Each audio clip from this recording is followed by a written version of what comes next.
Welcome, everyone, to Tutoring and Success Coaching as Career Connected Learning Opportunities. This webinar will be hosted in partnership by the Partners for Student Success and the Pathways Alliance. This webinar from the Partnership for Student Success and the Pathways Alliance will spotlight a range of ways through which tutoring and success coaching can be roles that not only support K through 12 students, but also provide valuable career connected learning and work opportunities for people serving as tutors and success coaches. The webinar will provide framing from the Partnership for Student Success and the Pathways Alliance on the potential roles such as high impact tutoring and success coaching to prepare novice educators for careers in education and other in-demand professions. It will spotlight 3 different programs that will do this very well, each using a different funding stream that people may have not even thought of yet, which is super exciting. One, apprenticeship funding featuring New Jersey Tutoring Corps. 2, federal work study featuring Widener University. And City Year using American Corp funding and connecting to existing statewide efforts, such as Empire State Service Corp. Each program will share what they've learned and what they do, a bit about particular funding stream that they use to support the program, and how the program not only improves K through 12 student outcomes, but helps prepare novice educators for future careers in education, youth development, and beyond. PSS and Pathways will then share resources for implementation at the end. The webinar, of course, will be open to the public and also available in case you missed it to be able to share with your colleagues. And we hope that you enjoy this webinar.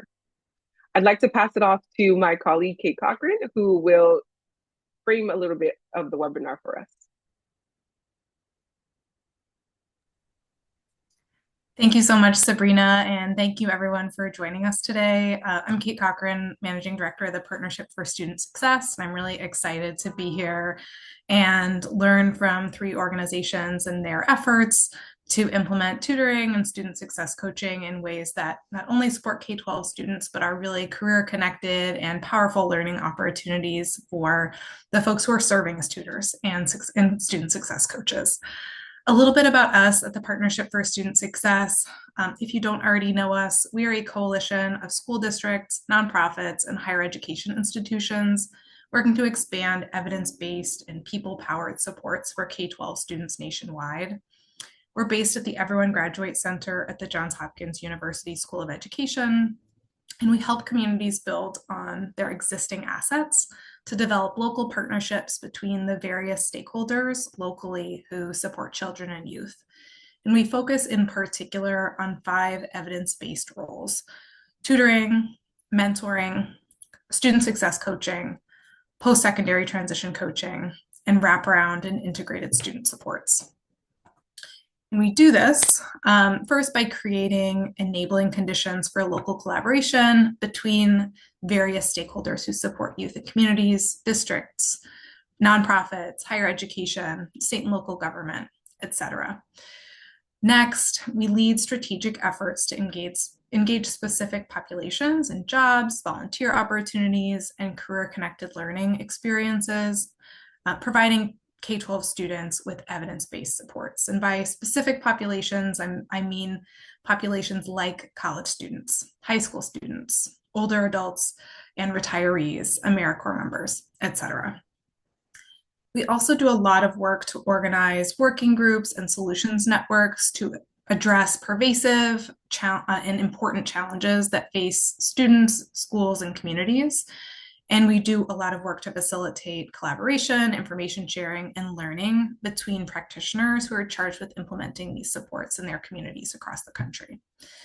We also provide no-cost technical assistance with the support of 6 subject matter experts, and we develop a range of publicly available tools and resources to support implementation.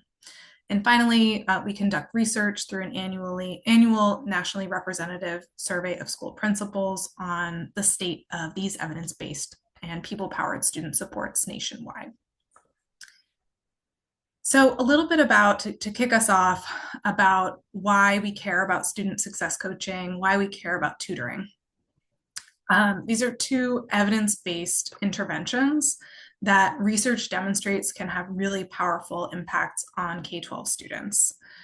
High impact tutoring, to define it, is a form of teaching either one-on-one or in small groups, ideally fewer than 3 students per tutor, to meet a specific goal.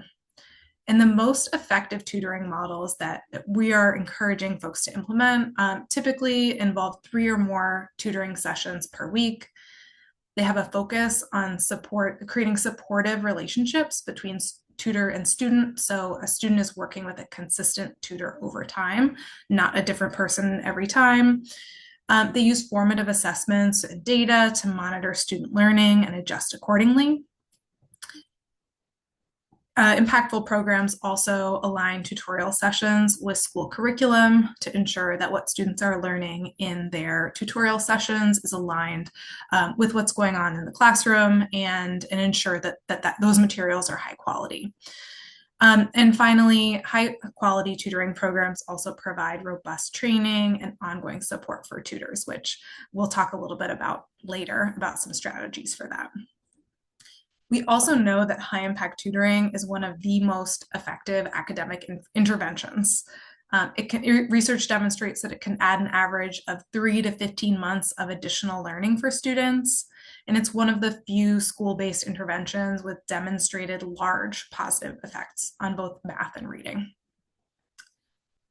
Student success coaching.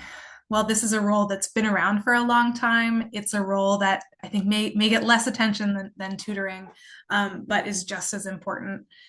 The way we talk about student success coaches, that we take our definition from City Years.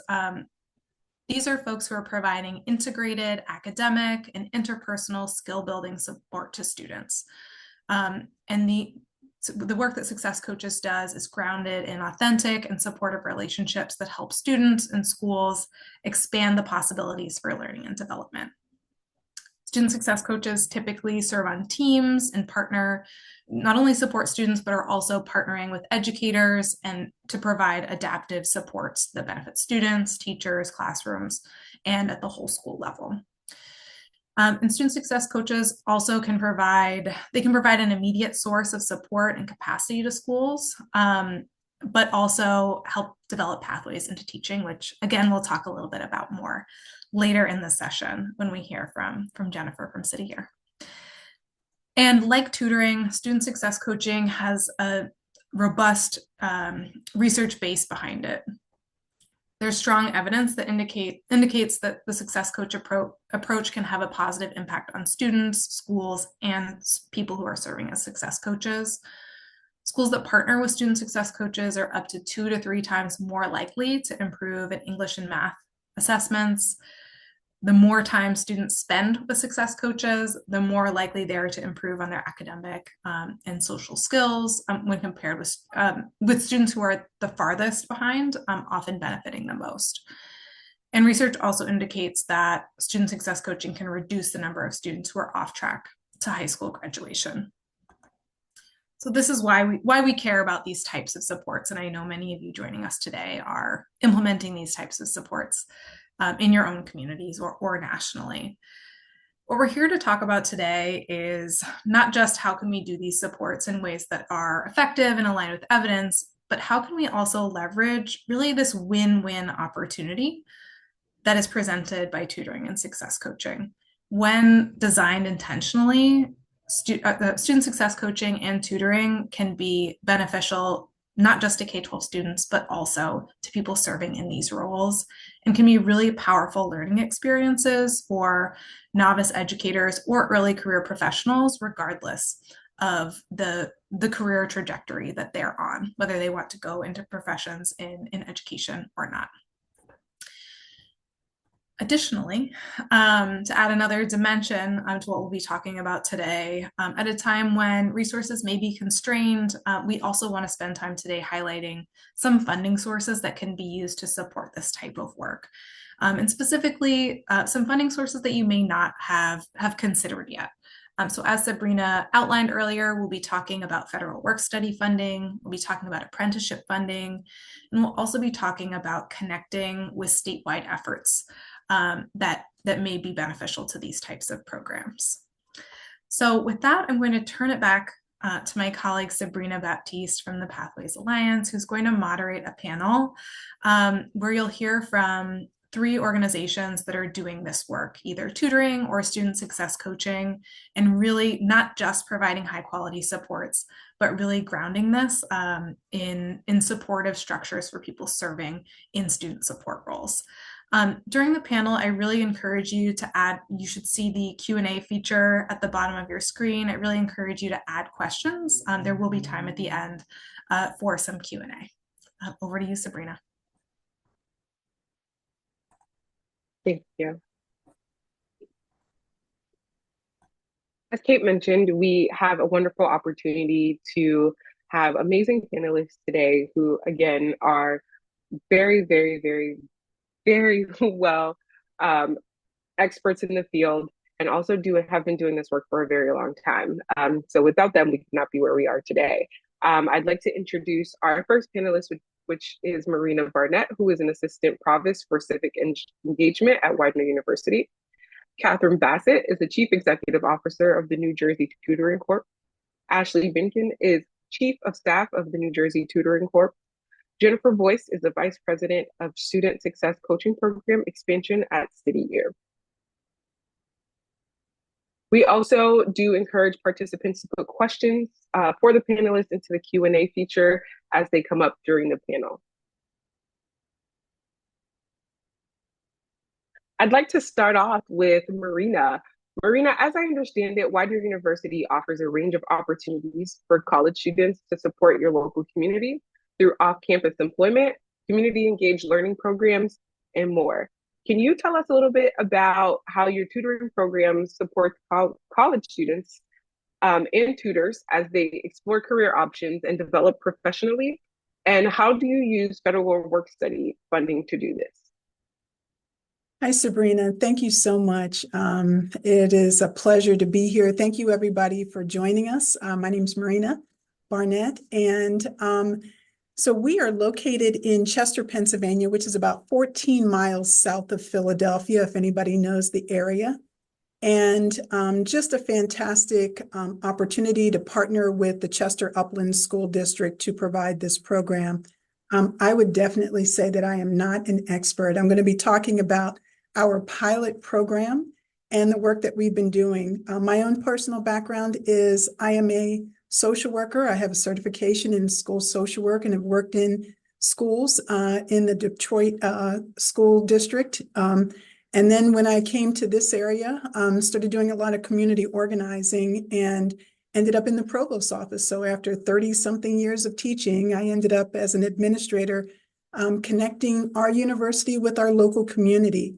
And so I'll be talking about the experience of one of our programs. One of the programs is our high impact tutoring program. And this program provides in-person tutoring. It's a program that has really grown. We're really excited. We're just a baby program. You're going to hear programs that are so much bigger and have a huge impact, but this is our first year. And so we started off with 15 tutors, and we're now at 28 tutors. And we tutor at Edgemont Elementary School. We have day tutoring for 4th and 5th grade math, after school tutoring in the after school program, which is reading and math for any grade of student that is in the after school program. And we also tutor at the Boys and Girls Club here in the city of Chester. Our Boys and Girls Club is 95 years old. And so they have a history of providing fantastic supports to kids. So we joined efforts with them, and we're providing Saturday tutoring for those kids. We're also evaluating our program. So this is our first year, and we're working directly with the teachers to be able to take a look at the PSSAs last year and this year. The students will start taking those PSSAs next week. And we'll be looking at the iReady scores, which is an online program for reading and math that help the teachers to determine what the students' needs are. The most important thing that I have to say about our program is that the program actually is just this tremendous partnership. The teachers in the school actually identify the youth that are going to be participating. And they have a folder that is directly handed over to our tutor that tells our tutor exactly what that youth is working on that week. Our tutor then provides feedback to the teacher. And so there's a lot of things that are going on there. And so if you could go to that next slide, please. And so for our tutors, we've asked them kind of what skills do you get as a result of being in this program?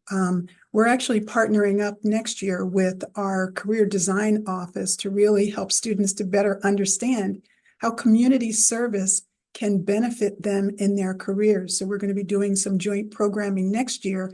And that really comes from this experience that we've had this year in the tutoring program and the feedback that we've gotten from our tutors. So let me tell you about a little bit about our tutors.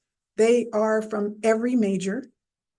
So I've got clinical social work students, I've got psychology students, I've got engineering students who want to be mechanical engineers or are preparing to be mechanical engineers. I have management students, I have finance students, I have students all across the university that want to do this work. And I'll tell you a little bit about some of the things that they're getting. One, they talk about the fact that these tutoring skills are transferable. And so I'll introduce you to Nguyen. Nguyen says that the required trainings help to prepare her for tutoring. And so we require our students to get the high impact tutor certificate that's provided through the Arizona State University program. And so our students have to take those courses, plus they have to do mandated reporter training, and they have to have all of their clearances, state clearances, child abuse clearances before they can enter into our program. Once they have that training, then we can assign them with a youth at the school district. Our students also talked about the opportunity for this program to help them to explore their career paths. And so Desiree is actually from the city of Chester. She is a senior at Widener University this year, and she's a nursing major. And Des talked about how the program helped to prepare her as a professional entering her nursing career and instilling communication, empathy, and adaptability. So of course, you know, what you want in a nurse is someone who has empathy. What you want in a nurse is someone who has good communication skills.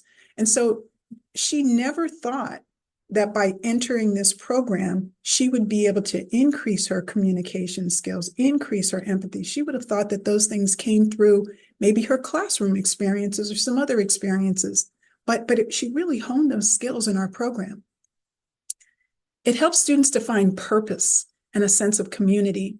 And so Kamaya is one of our freshmen. She's one of our first year students. She's a biology major, and she said that participating in the high impact tutoring program helped her to adjust to college life. And so that sense of belonging is really important to us. We're helping our tutors to build relationships with the students in the school district. That's true. But we're also helping them to build community right here on campus. They can become part of our Bonner Scholar program that meets weekly. They can become a part of any of the programs and things that we're doing in community engagement. And so they can do the tutoring program, plus they can go and maybe work at the Boys and Girls Club or down at the Senior Center or other places. It really does give them this sense of belonging. The community wraps itself around our students, and that's something that's always very, very important to me. And so students have this sense that there are people that care about them when they engage in this work. So it's you know, bi-directional, right? It's what they're giving to their tutees, but also what they're receiving from the teachers and the community members, and the love that they receive from the parents who are really, really excited about this program. And then it's paid. Let's just be honest about it, that students need money. And so one of the selling points for us is that this gives them an opportunity, as Nguyen says, not only to get paid, but also a chance to get involved in the local community. And so if you can go to the next slide, I'll talk a little bit about how we pay for this. And so students in our program are paid through the Federal Work-Study Program. And so what you may not know is that under the Higher Education Act of 1965, specifically CFR 34, section 675.18, there is a mandate that all universities allocate at least 7% of their work-study funds to employ students in community service jobs. So that's really important. We have students that are out there doing tremendous volunteer work, but for sustainability, it helps if they're paid. And so this is consistent work that they can do. The other thing is that the universities are supposed to tell the students or inform them of opportunities for community engaged work. It's not just saying, hey, we've got it. It's also, hey, there's a lot of places out there and let me connect you with people so that you can do this work in the local community. And tutoring is one of the things that they're able to do. The other thing that we had to deal with was a hurdle. One of the hurdles was that Pennsylvania only has a minimum wage of $7.25. And for those of you who are in neighboring states that enjoy $12 or $15, we're at $7.25. Well, you can get paid more walking your dog. You can get paid more washing cars than you can doing work study at $7.25 an hour. So it wasn't attractive to our students. So we went to our HR department and said, what can you do for us? And they said, hey, here's a regulation that we have that we can't get past, that we have to make sure that if we have an increase in the wage, then there have to be commensurate skills. And so if you can prove that you can get students skills, or they have a special skill in order to do this work, then we can increase the wage. Well, that's where ASU, the Arizona State University micro-credentialing comes in. And so I provided a little example of how we're doing this. And so entry level, all students at the university now make $8.10. That's any student, any level, no training at all. That's paid through Federal Work Study. But if we get our students the if we get our students the high impact tutoring certificate, that's specialized training, we can pay them $12. If they get the micro credential, which is a 21 nano course credential that takes, takes somewhere between 7 and 10 hours, we can pay our students to do that work. But guess what? We go from $8.10 up to $15 to $20 an hour if they're a graduate student. And so that's a supervisory position. And so what we're really doing is kind of building in that opportunity, but it's not just for today, it's also for tomorrow. They have a micro credential and a certificate that can go on their resume, and they can use that anytime they want. So it's not just about building skills for today, it's about sustainability and about giving back. And so thank you so much for the opportunity to talk about our program and what we do here at Widener. I'm happy to answer any questions at the end during the Q&A. Thank you. Thank you so much, Marina. That was amazing work. And you are an expert. You just shared with us amazing information that I hope folks are taking away from today. My next question is for Catherine and Ashley. The New Jersey Tutoring Corps recently became the first federally recognized tutoring apprenticeship. Congratulations. While apprenticeship funding has previously been used to support a range of other education professions, its role with tutors is new. Can you all share more with us about how your program supports local students while providing structured training and higher education opportunities for tutors? And how have you used apprenticeship funding to do so?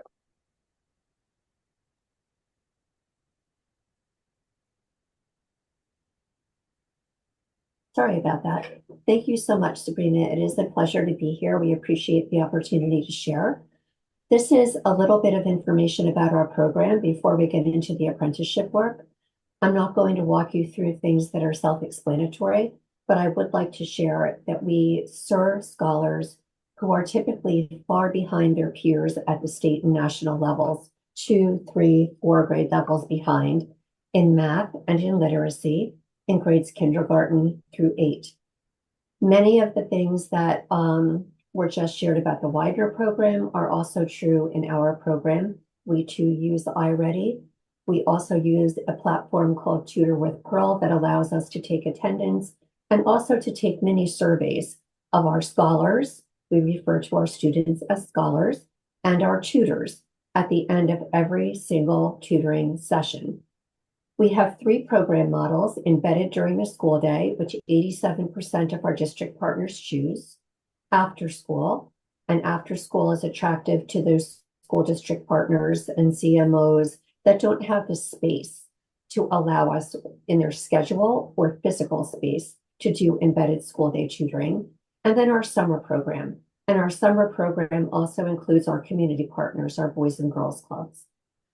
We have earned the prestigious National Student Support Accelerator badge for tutoring program design. I cannot tell you how proud I am that we have done that. It was a very rigorous process to go through. And we are expanding into Pennsylvania. So we are the New Jersey Tutoring Corps, but we're also the New Jersey Tutoring Corps doing business as the Pennsylvania Tutoring Corps. Our scholars grow dramatically during our program. In the 23-24 school year, for example, we started with 4% of our scholars on grade level in math. We closed that cycle with 26% on grade level in math. In literacy, we started with 12% on grade level and closed with 30% on grade level. But it's not just grade level proficiency that matters. If you are 2, 3, 4 grade levels behind, the reality is that in a 20 to 25 week program, you probably won't make grade level proficiency by the end of that cycle. However, these scholars still grow. They advance from 2 grade levels behind to 1 grade level behind, 4 grade levels behind to 2 grade levels behind. So there is tremendous growth that is happening. We realized we are a relatively new program. We are a nonprofit. We are, I believe, as a nonprofit, about 2.5, 3 years old at this point. And we realized pretty quickly that funding was going to be an ongoing issue, both because of funding issues within the state of New Jersey itself, as well as funding issues at the federal level. And so we determined that we needed to look for alternative funding streams while still remaining true to who we are. We are the New Jersey Tutoring Corps and the Pennsylvania Tutoring Corps. Tutoring is what we do. So we did not want to leave our core focus, which is tutoring, but we knew we needed to expand our funding streams. And so Ashley, who is my chief of staff and who has worked on workforce development for most of her professional career, started to explore what workforce funding streams would be available to us and realized that in order to access those, we would have to be recognized as a registered apprenticeship pathway by the United States Department of Labor. That would open us up to funding streams, including state funding streams. So I'm going to pass this off to Ashley at this point, who is going to share information about our apprenticeship program. Thanks, Catherine. Thanks, Sabrina. We're excited to be here today because I know at the top of the call, everybody was talking about what are all the different ways that all this really good work from these 3 different programs can continue some funding and support the development of our tutors, right? Which is exactly why Catherine and I wanted to make sure that all that effort in training and support that we're putting into our staff can help them advance their careers. So right here, you're seeing the overview of our tutor apprentice program. So the goal of apprenticeships, just to kind of level set here, is you are working and learning at the same time. Now, that can sound very similar to residency models and grow your own pathways and all of those kind of things. The difference, in all honesty, and very simply, is that this is workforce language, right? So within the Department of Labor, not departments of education, here's how they define workforce development. So for us, our tutors work as tutors in our school partners or with our community partners. We have always had built-in supervisors that are coaches, supporting them on the ground and developing their tutoring competencies. So that's wonderful, continues to stay the same within our apprenticeship program. The additional support that our apprentices are going to receive are in that learning capacity. So each of our apprentices will participate in a fellowship, and that fellowship will go deeper into each of the professional competencies, making sure they're getting one-on-one support if the engagement within their lesson plans isn't as strong as it could be, or they need some specialized support with certain math or ELA content that they needed some background knowledge in. In addition to that, they're going to have an opportunity to complete post-secondary coursework at our university partner, which is New Jersey City University. So again, to make sure we're kind of sharing this knowledge around apprenticeship programs, our program, the outcome is that they're going to be exceptional tutors. Right now, they're going to earn that credential and continue to be able to hold any job as a tutor across the country within our program. They could go over to Widener. They can do lots of things with that credential. What we wanted to also do with our apprenticeship program is make sure that they could access other careers in education, because we know that's a huge challenge for our school district partners. So this post-secondary coursework at NJCU can help them, as you can see in the visual there, possibly complete their bachelor's degree. We know that's a huge hurdle for many of our staff currently working in schools in supportive roles and positions. If they already have a bachelor's degree, this program, the post-secondary coursework, could help them earn a master's degree, which again is a huge stepping stone and unlocks so many different opportunities, both financial and in different roles and jobs. And then lastly, I think something that all of us are very excited about is they could also even earn a teacher certification. To be clear, though, the outcome of our apprenticeship program is going to be highly trained, highly skilled tutors that are exceptional at what they do. The secondary impact is that they will have this opportunity to pursue many careers within education and upskill themselves and continue to build out their resume. You can go to the next slide. So the funding side of this, it's not magic, it's continued work. So I want to burst everyone's bubble thinking that, you can become a registered apprenticeship program and poof, money comes flowing to you. No, unfortunately, that is not true. But becoming registered, went too far.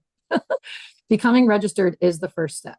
So once you are a registered apprenticeship program, then you are able to apply for those workforce dollars that are coming from, whether it be the Federal Department of Labor or your state Department of Labor. For the New Jersey Tutoring Corps, as Catherine mentioned, this further diversified our revenue model. So we are continuing to work with districts through fee for service. We are continuing to build out our philanthropic partners. And then on top of that, we are applying for workforce grants to help offset the costs of programming, training, and support. So the best part, I think, of the workforce grant model to be pulling in dollars is that can be used as incentive support to offset the costs on the ground for districts to hire tutors that need to work as they learn. So we are happy to talk offline. I know there's a lot of questions about this, so feel free to drop them in. But at the end of the day, we're most proud that, as Catherine was mentioning, we are enabling different streams of money that are not strictly within education to help support the work we're doing. And that's because it's intentionally developing the capacity of our tutors and unlocking additional career opportunities for them.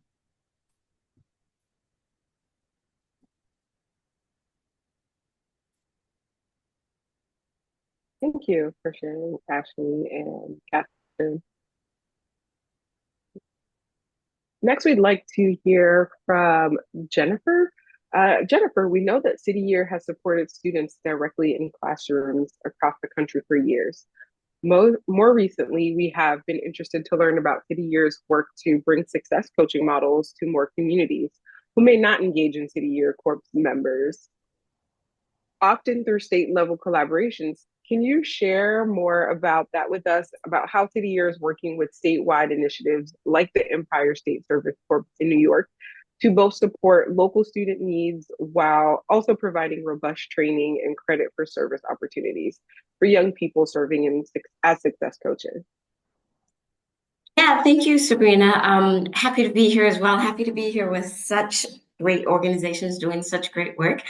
I'm going to start off, I'm going to back up just a little bit. Kate talked a little bit at the top of the call about what student success coaches are, but I wanted to start there because, again, it isn't something that we have kind of a universal definition of what it is, and City Year doesn't claim to own this definition, but I wanted to give folks a lens of what we mean when we talk about student success coaches. So first thing, student success coaches are youth development practitioners. And I think that's excuse me, that's a really important point because we do believe that student success coaching is a part of the educational ecosystem, which is essential to young people to thrive. And so part of what we want to do is, and we'll talk about it, I'll talk about it a little bit later, is think about how as a student success coach, you can turn that into, here's what I want to do as a career. So student success coaches are youth development practitioners that holistically support students by integrating academics and interpersonal skill development, supported by developmentally supported relationships. So they have three goals, essentially. One is that integration of academics and interpersonal skill development. The second is cultivating strong developmental relationships with young people. We actually believe that this is kind of the foundation for what student success coaching is and how it supports young people. And then the last thing is enhanced identity formation for young people while engaging with them. This is a critical piece of the work because sometimes the academic piece isn't the first thing that students need. And so understanding what students need, how to help them think through who they are and who they are as learners is a critical piece of this work. And so at City Year, just to give a little background on how City Year thinks around this work, is we have kind of two core pieces to our work. One are the core services, and the second are the partner enabled. So first, just to talk about the core services. So City Year is in 29 cities across the country. And if you go to any one of those cities where City Year serves, you'll see whole school support, you'll see individualized coaching support, and you'll see whole class support. It's something as a part of the work that we do to engage student success coaches in education spaces. All of those things are part of that work. The second is the partner enabled services, and that's that extended day and intensive tutoring. This is dependent upon what the partners need. We work in schools, we work in under-resourced, high-need schools across the country, and what every community needs might look a little bit different. And so our goal is to be really responsive to what schools need to be able to serve them in the way that is best suited for them, right? It's still grounded in developmentally supportive relationships. But what we think about is how do we integrate those academic skills with what we call student success skills, those academic habits and mindsets that develop at any and every grade level across any content area. So what we mean when we talk about student success skills are those things. And in the past, and maybe still today, those may have been social skills or behavior skills or leadership skills.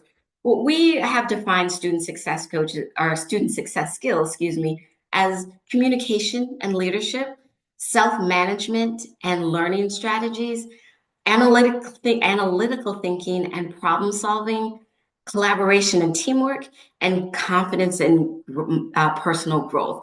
What we're essentially saying is that all of these things matter as we think about how we're helping young people to develop. All of those things are part of what it means to matriculate through school systems, to grow up, to be a member of society. And oftentimes, students need that additional support. We all need that additional support at times. And that's what a student success coach does.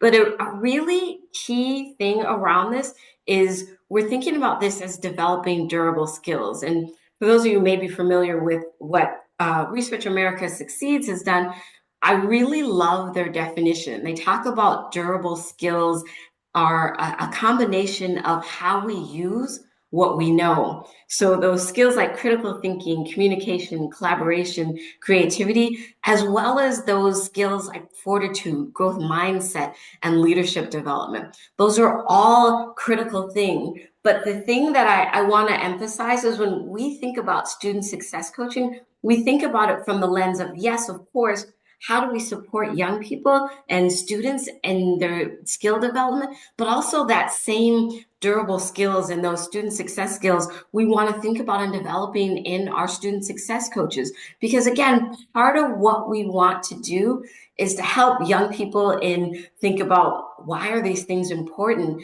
and why does it matter, and help our student success coach think about this recursive loop. I'm developing these skills myself as a student success coach, and I also want to take what I'm learning and help you as a student develop those skills. So those durable skills are more than just for the students, they're also for the student success coaches. You can go ahead to the next slide. I want to talk just very briefly about this drivers that we talked about. We did some extensive research to think about what are the behaviors, what are the things that adults do for young people as student success coaches that really change students' lives and help them to thrive. So we did some work to think about what are those behaviors that we do that help students thrive. And these 6 skills, or we call them drivers, are the things that we learn that if we are doing these things as a program that incorporates student success coaches, then we see greater impact. And some of the data that Kate mentioned earlier on, this is a critical piece, because this is we believe that student success coaching isn't just a nice thing to have. Some of you may be familiar with City, or some of you may have seen those red or yellow jackets, and you've seen young people really enthusiastic about the service that they're doing. But we actually believe this is a really critical role in this education ecosystem. And we know this because of the research that we've done to think about why what we do actually matters. And so I just wanted to mention that briefly, just because it's such a critical piece of how we know that these are things that help students thrive. And again, City doesn't claim to own what student success coaching is. This is just our version of what we believe, and actually what we've done some research on to understand how students thrive. You can go ahead to the next slide.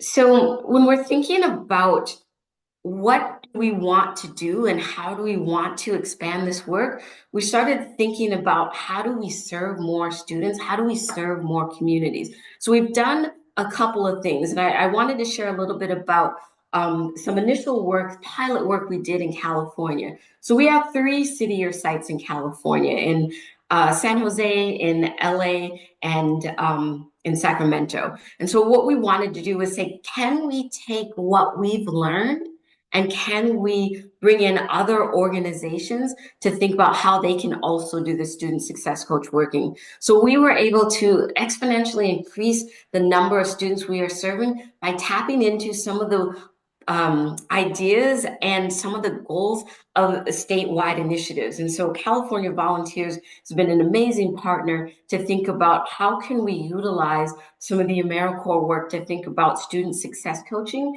and other places beyond the work that we were doing in our 3 city sites. You can go ahead to the next slide as well. So what we did is we took that initial work in California and we started to think about how can we connect with states and align with their goals and their initiatives to think about this work. And so now what we're doing is we're piloting some work. We're working on a pilot of some work in New York. And so we tied into what the Lieutenant Governor of New York talked about and thinking about, like, we want to create a network of nonprofits that are incorporating student success coaches in schools across the state. And we want to do this to think about how can we increase the capacity in school buildings and how we support teachers and how we can think about improving school climate with the use of student success coaches. And so what we did was say, we do that. We would love to be a part of what you're doing.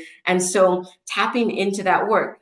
Part of what we are doing then is we are thinking about, so how do we scale this? What do we think about? And that was part of the work mentioned earlier in and working with the state around the Empire State Service Corps. So this is service that New York specifically is doing in conjunction with SUNY, that's the State Universities of New York, for those of you who may not be familiar, to think about how can students serve while going to school in these roles as student success coaches. And so we're working on building that partnership. So we're not only thinking about how do we increase more student success coaches and get in more schools. That is an essential piece of it. But we're also thinking about how are we leveraging career pathways for young people while they're in school, thinking about teaching, thinking about social work, thinking about being youth development practitioners in a way that allows them in a space where they'll receive training, they'll be part of a network of folks who are doing this work and creating that kind of double bottom line. We're training and developing student success coaches, and we're thinking about how we're serving more students. The one last thing I want to say about this is work that we are expanding from California, because what we learned from California was, although the work we did with California volunteers was phenomenal and exceptional, we didn't know how sustainable and scalable that was. So in our work in New York, we're thinking about multiple streams of funding through the state and thinking about colleges and universities and how can we support the work they're doing to increase the pipeline of educators, as well as think about how are we introducing a field of study to students that may not have thought about this as a career before. And again, part of that is working with Empire State Corps. And what we are hoping to build and working on is thinking, how can we provide credit for service? This is hard work and work that is multifaceted, and we hope that in the future we'll be able to have young people who in universities who are serving in student success coaching roles also thinking about, how can I gain credit for this? This again is work in progress. We're not there yet, but this is what we are thinking about as we're thinking about individual statewide strategies around this work. I know I said a lot and did a lot of talking. I apologize for going over time a little bit, but if folks have questions as we move on, happy to answer those questions.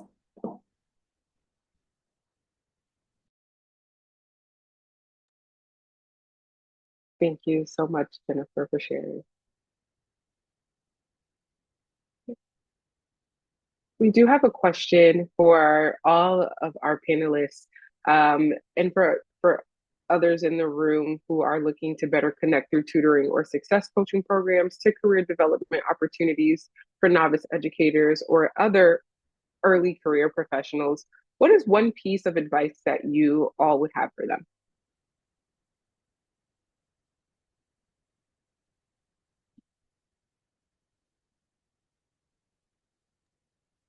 I can start if that's okay. Yeah, that's all right. One of the things that we thought deeply about as we were expanding this work is really thinking about what is the need, what is the gap that we are filling in doing this, because we don't want to just expand this work because we can say we're in more places and serving more people. We actually want to understand what communities need and how are we filling that gap, and then connecting deeply with the folks who are thinking about this work and thinking about it from policy, from funding, from all levels. Because part of what is difficult in thinking about expanding this work is things change and climates change and cultures change, but the need is still there. And so how are we connecting to folks with the need that they are asking for? I'm happy to go next. I think I completely agree with Jennifer, and building on that, if I was talking to a young professional right now, I would say demand pay for the work that you're getting, because you're learning at the same time. And those days are so far over for getting so much labor for free, especially when there's there's so much on the ground learning that happens. I've never held a job, even as a, 15-year-old, that I wasn't learning while working at the same time. So I think this concept of it's a little outdated. And I think we just heard three exceptional ways that you can be achieving multiple things at the same time and still earning a living wage, especially in Widener. I love Marina's really creative and smart connections there. And I would just keep demanding that if it's not happening within your university or your community, because we're three examples of where you can get it. Yeah, thank you. I tell you, for me, the community is the place to learn. There are so many opportunities out there. You want to be a teacher, there are lots of places that you can go to get teaching skills. You don't have to just be in a school. A school is a great place to start, but there's lots of things that happen after that where you're going to use those same skills. And so I would really encourage you to connect with your civic engagement office or your community engagement office. Go outside. I always talk about boots on the ground. Put some sneakers on, go outside and play. Go outside and talk to people.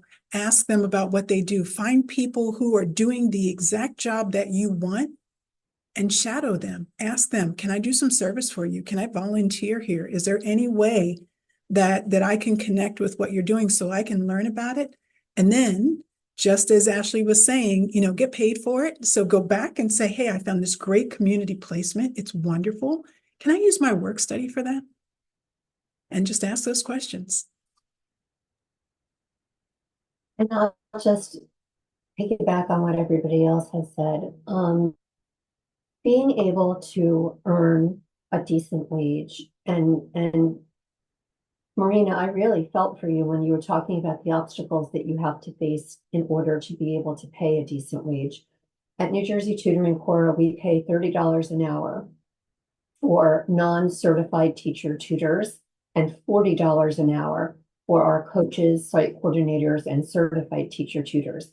And we do that because we value them and we want them to know that they are valued. But in exchange, we are paying them well, but we are expecting that they are going to provide the services that they have been trained to provide by us to the scholars who desperately need their help. And I think that the satisfaction that our tutors, site coordinators, and coaches tell us they experience through this work is something that really resonates with me and that I would share with this group. So they tell us 90% of our on-site staff told us that they grew professionally. 93% told us that they saw growth in their scholars. So this is an opportunity to teach, but also to grow and to learn. And I think that there is nothing better than that. As Ashley stated, in every job opportunity that we have, we are performing a service and we are learning. And that learning is forever ongoing. So thank you for the question, Sabrina. I thought that was a great question. Okay, well, thank you all for joining today's webinar. And I think, Catherine, you said it best. This is an opportunity to teach and to learn. And I feel like oftentimes that is forgotten in this field. And it's definitely a way for everyone to get back to their roots. We definitely have explored how high impact tutoring success coaching can serve dual purposes, definitely boosting K-12 student outcomes while still being able to create meaningful career connected roles for those that we're serving in these positions. Again, I'd like to thank everybody for joining. We've heard from 3 outstanding programs that have used their funding for innovative ways to support and scale these efforts. So we, again, I can't say thank you enough, but we thank you, New Jersey Tutoring Corps, Widener University, and City Year for not only giving us a new way to approach support, but also being able to support both students and emerging educators by offering real-world preparation for their careers in education. I'd now like to pass it on to my colleague, Kate Cochran, who will close this out.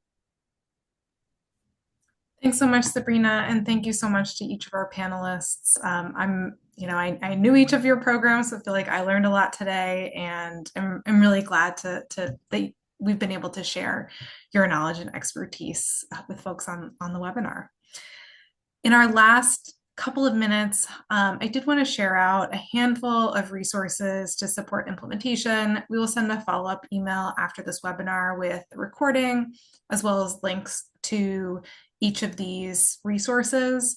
But depending on where you are in your journey around high impact tutoring, around student success coaching, around work-based learning or career-connected learning, these are some resources that I would recommend that you check out to learn more. First, we have our National Partnership for Student Success Voluntary Quality Standards. This is a simple set of standards grounded in a range of existing standards across the field for what we mean by, or what elements of high quality programs are for tutoring, mentoring, success coaching, post-secondary transition coaching, and wraparound or integrated student supports, really grounded in the principles of positive youth development. A simple tool that can be helpful in thinking about the quality of your own program or programs that you might want to partner with. Next, the National Student Support Accelerator offers a range of high quality resources related to implementation of high impact tutoring. We'll link to both just their general tutoring resource library, as well as specific resources around funding tutoring programs, which may provide some additional ideas as you think about ways to fund these types of efforts. And then they also have a toolkit on training tutors, which I think aligns with a lot of what was shared today. Next, City Year, led by Jennifer Boyce, developed this really great student success coaches playbook last fall, which is a really great resource for people who are developing and implementing programs. If you're thinking about implementing success coaching or implementing elements of the success coach model into your existing program, this is a really great resource with some really practical, tactical strategies. Next, the Pathways Alliance has a really great resource on why apprenticeship models and why this can be particularly powerful in the field of education, where we haven't always traditionally talked about apprenticeships as a funding stream. And last, some resources from my team at the Partnership for Student Success.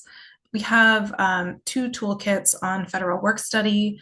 One about accessing these types of funds through partnerships if you're a school district or you're a youth-serving nonprofit, and another about using these funds for service learning in education fields if you are from a higher education institution.